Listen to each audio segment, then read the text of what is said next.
Teach Gyaan. Well, kids, today we are going to learn words that tell us where things are with the help of our friend Dexter.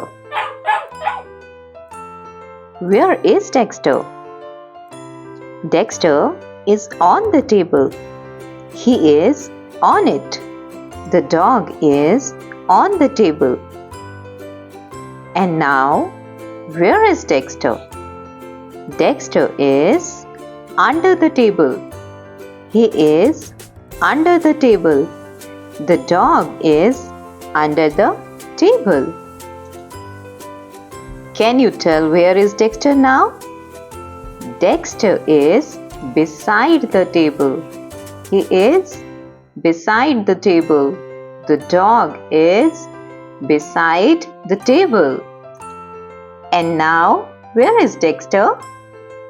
Dexter is in the box. He is in the box. The dog is in the box.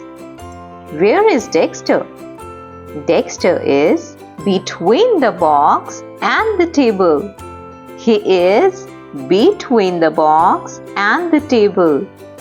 The dog is between the box and the table. On, under, beside, in, between. I hope you have enjoyed learning the words. If you have, like and share the video and subscribe for more such videos. Take care.